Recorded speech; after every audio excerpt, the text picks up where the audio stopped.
Hey folks, Kevin here. Well, it's October 3rd, 2023. Got my little camera mounted here, and this morning I need to continue working over there in the new pond and the new property.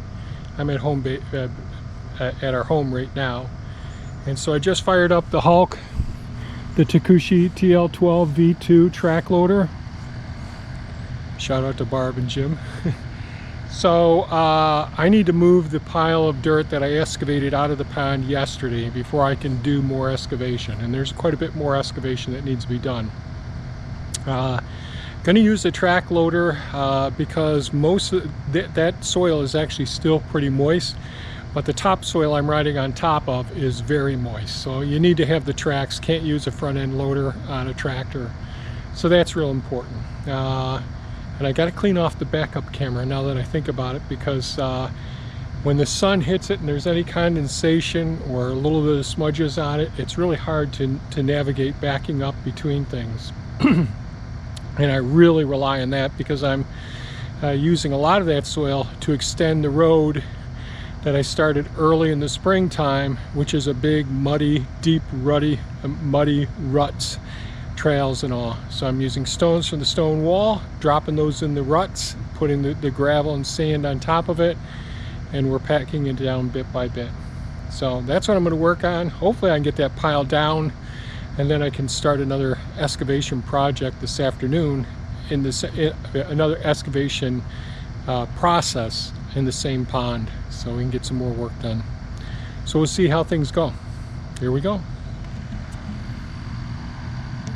Okay, so while you're watching the video clip of me moving earth and rebuilding some roads with it, I thought I'd try and address one of the questions I got. And one of the questions I received recently is, Kevin, why are you building so many ponds? And so I just attached a copy of what I'm going to read right now in the comments, and then I got another a follow-up question. So what are the range of benefits for ponds? So biodiversity and wildlife habitats. Ponds create a unique ecosystem, support various aquatic plants, insects, amphibians, and other wildlife. They can attract birds, frogs, turtles, beneficial insects, enhancing biodiversity in your local environment. Water conservation. Ponds help conserve water, retaining the rainwater and reducing runoff, which can prevent soil erosion and recharge groundwater aquifers. Now, I wrote this quite some time ago, so I would modify it some and add to it. But aesthetic appeal. Ponds enhance the visual appeal of your property, providing a serene and beautiful focal points for the landscape. Water features often create a calming atmosphere. Recreation. Depending on their size, ponds can be used for recreational activities such as fishing, swimming, boating, providing enjoyment for homeowners and visitors. Water quality. This is a big one for me. Ponds can help improve water quality by acting as natural filters. Aquatic plants and microorganisms in the pond can absorb and break down pollutants and excess nutrients, such as fertilizers and all. Climate regulations. Ponds can moderate climate temperatures by cooling the surrounding area in hot weather and reducing temperature fluctuations. Fire protection. This is a big one we should be thinking about. In some cases, ponds can serve as a source of water for fighting efforts in rural areas where access to water may be limited. It also is very beneficial for reducing the drought conditions that can mitigate, that can enhance forest fires and regional fires. Irrigations. Ponds can be used to irrigate irrigation purposes. They're a great source of water for gardens, crops, and landscaping. Education. Ponds offer opportunities for environmental education research, making them valuable tools for learning about aquatic ecosystems and natural processes. And that's a big one for me as well. Property value. This is a questionable one. A well-maintained pond can increase property value, especially when it adds to the overall aesthetic appeal of the landscape. I think there's going to be some regulations that will enhance property value as opposed to depreciate property value in the future for people with ponds.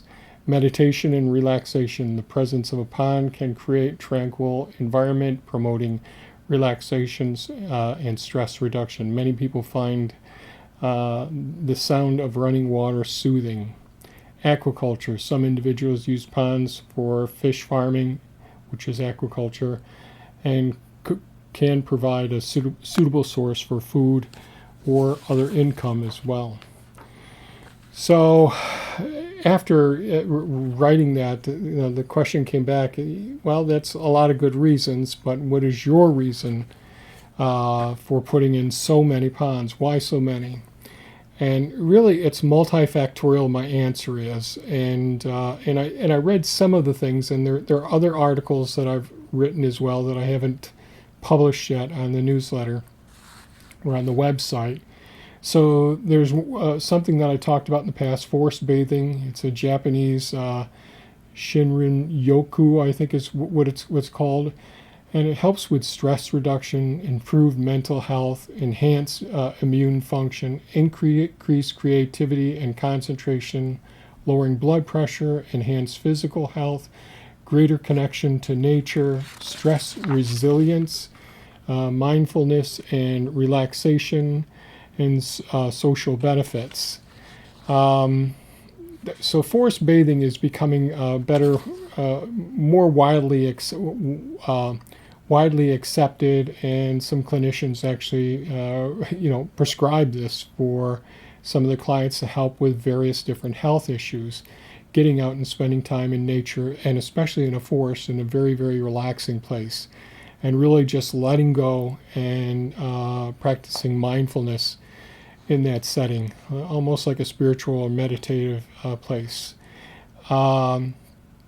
And once I started learning about forest bathing and all, I really thought about the importance of forest ponds that enhance the forest bathing experiences. Certainly visual tranquility, auditory delight, wildlife observation, reflective contemplation, microclimates, cooling effect, aesthetic beauty, sensory variety as well. So those were things. Then there's the science part of me that talks about the biodiversity enhancement, habitat for endangered species, migration staging areas, water quality improvement, flood control, carbon sequestration, microclimate creation, educational and recreational value, and research opportunities. So those are all things that I'm thinking about all the time as I work on the property, and they all play components of they're all factors that influence my creative endeavors here on the property. And ultimately, it's a big part of my conservation activities. Education is a really big one. So when I'm digging the ponds, or when I'm digging hugelkultur pits, I'm digging out a lot of material, some subsoil, some sand, gravel material, or I'm taking down some stone walls. I've got the rocks. And these will help to fill in the low spots, which could be stagnant pools where mosquitoes can reproduce. And I'd much rather remove all of those small pools. I mean, mosquitoes can reproduce in a tablespoon full of water. So all of those little stagnant places that are on the property, from the undulations, cavitations that I've talked about, those are all places where mosquitoes reproduce. And on our property, we have very few places where you'll get bitten by mosquitoes, with the exception of the areas where they're under development. It could be just a tractor tire indentation and rain, and the mosquitoes set up in there. So it's creating an environment where we can control some of these pests that can transmit West Nile virus, equine encephalitis, and so on. We also don't have the ticks that everyone else has around here as well, because we've created a habitat we have the turkeys, we have the possums, we have the skunks, we have the species that will consume the ticks as well, even though we have an abundance of white-tailed deer. And we still have white-footed mice, which are the main resource for reproduction of the Lyme disease carrying tick. So all of these things really play into my thought processes as I go about creating these places. And this is also in relation to our food forest. We wanted to create food forests not just for us, but for medicinal purposes and for the wildlife as well. Bringing in the various species onto the property. So this is a bit of a long-winded answer, and I apologize for it taking so long, but I thought I'd interject this while some of the video clip of me using the Hulk, the Takeuchi oh my goodness, the Takeuchi track loader, the TL12V2 track loader, and I'm tired. So with all of that said, I hope this helps to answer some of the questions about why I'm so committed to creating so many ponds on the property, controlling the flow of water and the processes. It's a whole ecosystem, or multi-ecosystems, microclimates, and habitats that we're trying to create, which enhance our ability to not only survive but thrive. And that's about it. Okay, it's the end of the day. I did some more work today. I used the Hulk. Wasn't able to use the excavator today. Just went ahead. I did use it briefly to help consolidate the pile so that I wouldn't be working over in the very wet topsoil there underneath all of this. And so I was able to move this pile that took probably an hour and a half, hour and 15 minutes to dig out yesterday, and 8 hours today to haul all of it and start filling in the roadway. As you can see, there's a little more water down in there in the base of this, and of course there hasn't been any rain. You can see that's the initial level over there on the side. I don't know, probably 4.5 feet over there, then another probably 6 or 7 feet, probably 6 feet down there, only 3 feet over here probably. Well, actually 4 feet, now that I see that I took out about a foot of the topsoil here. So what I'll do tomorrow, I'll finish cleaning up this bit here. I'm moving it over. So today, let's see if I move this thing the correct way. So today I took all the pile that was here and I put it on top of the stone wall parts going down the roadway that I talked about. I'll show you that another time. And I took some of it, a little bit of it, and put it over where I was working last week, where I took down the trees and put in the hugelkultur pits. So tomorrow I'll dig another area out, and the area will keep plenty of root space for the trees there. I'll probably make one spillway coming down here and one over there where Thea is, right over there. Really low soft spot there, but we'll have it come out and around here, avoiding these trees coming right down into this direction. But that'll probably take 2 days of digging. Really only a couple hours of digging, but moving all this earth takes a lot of time because you're only moving one bucket load at a time. But I do want to create a little bit of an access road going down around so I can get all the way around. So come down the pasture area there, come through the forest, along the margins, around the pond, make my way around. I'll decide on where the spillways will go after draining the pond after that. The topsoil I'm not going to worry about for now. I'm going to let that sit there and dry out. I may let it sit there a whole year. I don't know yet. It depends how the weather is. It's supposed to get up to 87 degrees Fahrenheit tomorrow. Kind of hot for this time of year. But I'll be digging out somewhere's in here and I'll see what I think.